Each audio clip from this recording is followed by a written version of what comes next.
Yang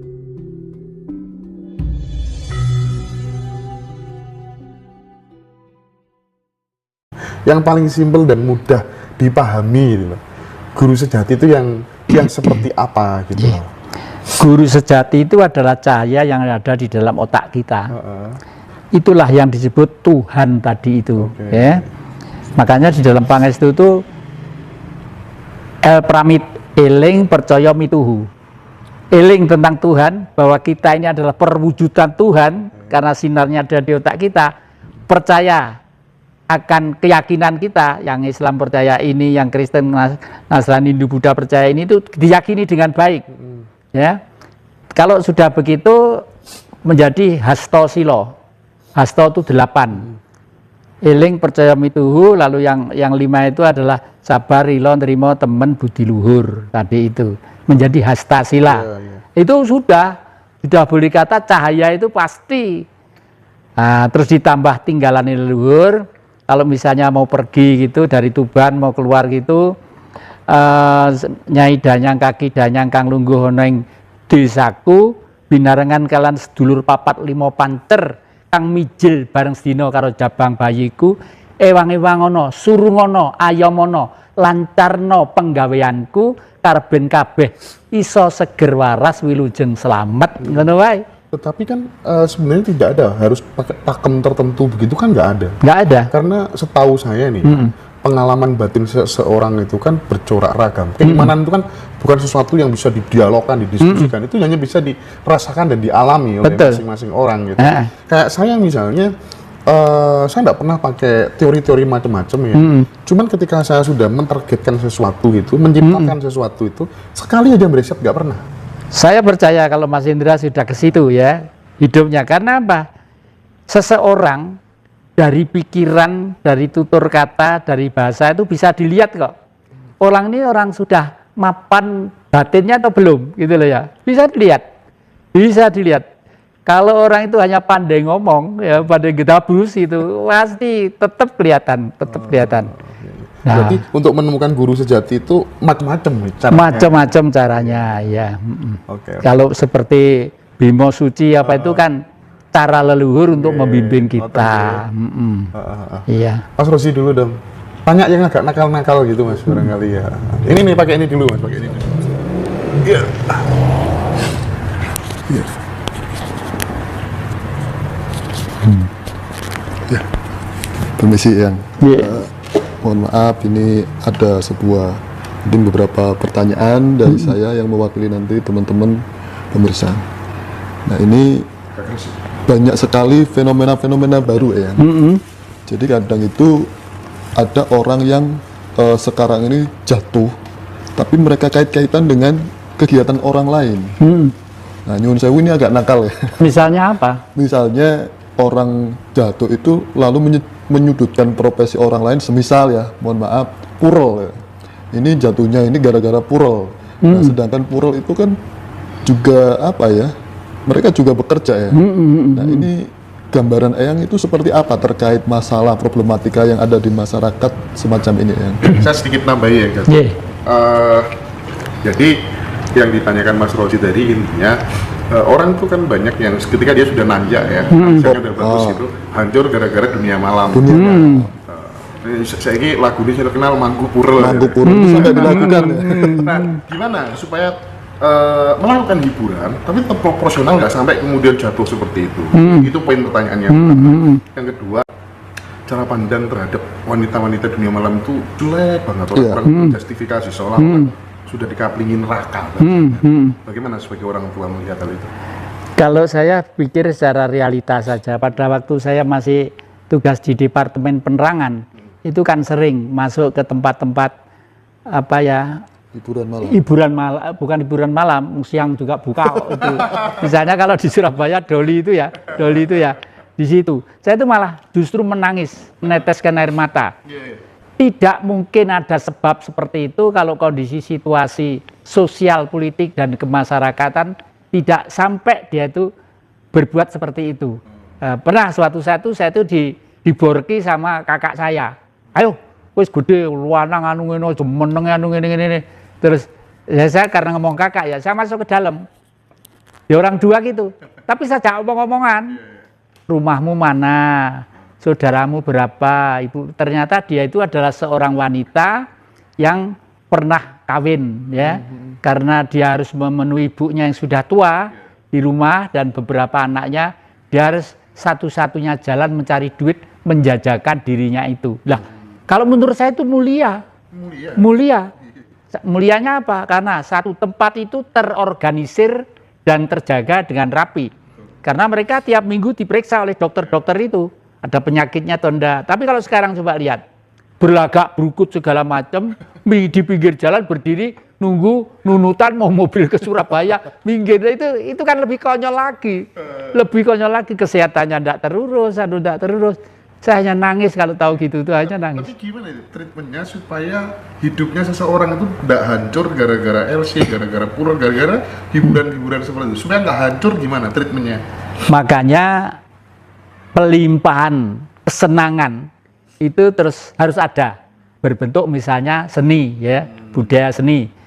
Yang jelas saja pada waktu Surabaya itu masih ada Sri Mulat, masih ada ketoprak siswa budaya, masih ini di THR itu orang udah pergi udah ngantuk, ya ngantuk tidur, paginya kerja gitu lah. Nah, sekarang itu wayang dianggap musrik, dianggap sirik, panggung gitu, wong wedok macak gini-gini mau dianggap waduh, itu ya inilah akibat 65 sampai sekarang ini berakibat seperti ini bangsa kita itu, ya, iya.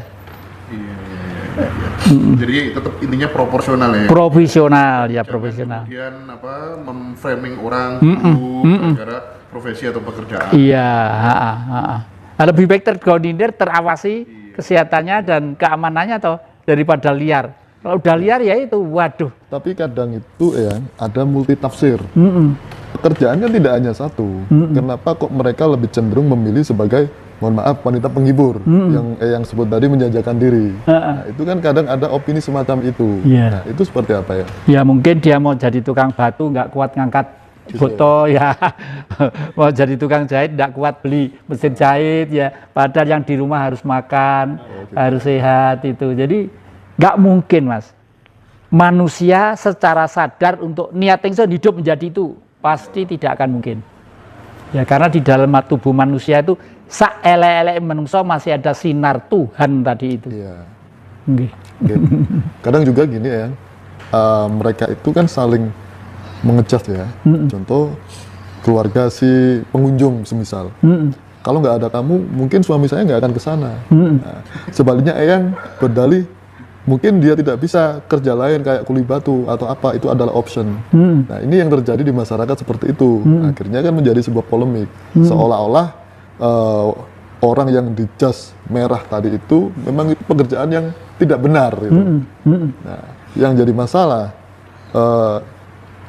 landasan benar itu seperti apa? Dasar benar itu seperti apa? Benar itu relatif, Mas. Jadi asal tidak ada beban yang berdampak negatif, yaitu benar. Ya, misalnya saya ngomong-ngomong dengan sampean. Kalau ngomong-ngomong saya itu menipu sampean, berarti berdampak negatif. Ya, itu ya.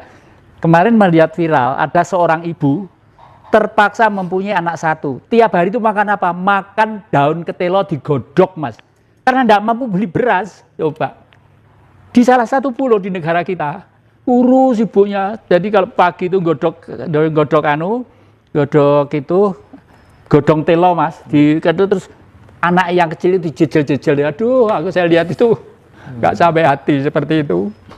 Nggak pantas lah negara kaya raya seperti ini, rakyatnya masih ada seperti itu. Ironis ya. Ironis sekali. Nah, tapi di dalam kondisi masyarakat memang masih banyak yang ekonominya seperti itu ya. Yang saya ingin dengar wejangan dari Eyang Jati, bagaimana mereka tetap bisa bergembira, tetap bisa bahagia meski kekurangan uang, ya, nggak punya pekerjaan tetap. Gimana rumusnya, seperti apa ya? Rumusnya sistem pemerintahan negeri ini harus dirombak secara revolusioner, ya tadi itu. Hanya dipimpin oleh seorang raja saja. Nanti itu akan kembali ke sistem bagaimana Majapahit berkuasa. Majapahit di bawah kekuasaan Tribuana Tunggadewi ya, itu pengaruhnya pernah jaya selama 341 tahun. Itu Tribhuwana Tunggadewi itu cucunya Kendedes gitu ya. Sampai mendapat gelar Tribhuwana Tunggadewi. Tri itu tiga, Buana itu jagat, Dewi itu wanita. Seorang wanita yang mampu menyerap energi makrokosmos di dalam tubuhnya, sehingga beliau sebagai seorang raja kokoh, kukuh, dan kuat dan bijak. Karena cantiknya, karena bijaknya, karena cerdasnya, karena budi luhurnya seperti neneknya Kendedes, makanya dikonotasikan sebagai Kendedes. Kendedes sendiri tidak pernah jadi ratu, itu cucunya, ya. Lalu menjadi seorang dewi di Majapahit, dan memulai masaknya adalah di Singosari, Setelah Majapahit berdiri, supaya Majapahit itu bisa langgeng sistem kekuasaannya sampai 341 tahun, diadakan sekolahan supaya Hanggabaya, menteri-menteri dan pemuda-pemuda dan perwira-perwira itu cerdas. Sekolahan ini namanya Candi Palah, yang sekarang terkenal dengan Candi Penataran gitu. Nah, ya Jati pernah nggak bertanya kepada ini, karena banyak ini yang pengen tahu sebenarnya nanti itu prediksinya yang Jati. Barangkali mungkin bisa bertanya kepada guru sejati atau apalah. Pemerintahan saat ini nanti kira-kira masih akan berkuasa lagi apa enggak? Atau bahasa lebih konkretnya, PDIP masih akan tetap memimpin republik ini apa enggak kira-kira? Atau ya, saya kemarin melihat viral ada seorang tua, umurnya itu 133 tahun, wanita, sudah tidur aja begini. Tapi ini saya ngutip wawancaranya wartawan pada beliau loh ya, bukan saya ini. Ditanya sama wartawan atau bagaimana siapa yang menjadi presiden nanti? Loh, dia tuh jawab itu kok siapa? Anies katanya, Anies gitu. Loh, saya sendiri ya loh. Padahal beliau mungkin nggak pernah nonton TV. Nggak pernah nonton TV, udah tua tidur 133 tahun kok. Ada viral di YouTube, ada itu. Terus bagaimana dengan Prabowo? Prabowo nggak jadi. Bagaimana dengan Luhut? Nggak jadi, nggak akan jadi. Semua di tahun nggak jadi. Bagaimana dengan Jokowi? Saya nggak seneng kok dengan Jokowi. Loh, nggak tahu kok dia bilang gitu, saya nggak tahu kok. Padahal nggak mungkin kenal loh, nggak mungkin lihat TV, nggak mungkin HP.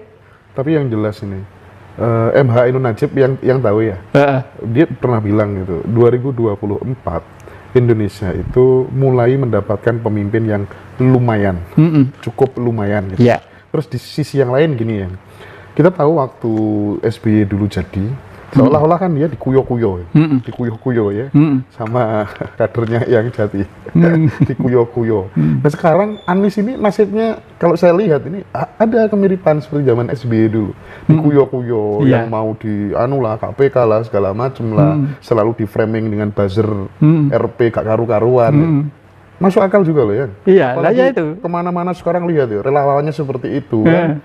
Orangnya juga santun gitu. Cuman kan jeleknya gara-gara buzzernya terlalu banyak yang peduli gitu kan. Banyak ngomongnya katanya orang Jakarta. Banyak ceramahnya, kurang kerjanya katanya.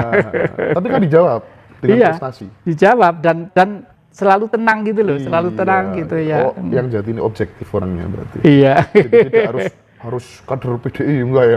Enggak harus ya. Jadi Mas Guntur kakaknya Mbak Mega itu sudah mengatakan untuk meneruskan tegaknya NKRI ini tidak harus dari putra biologis Bung Karno.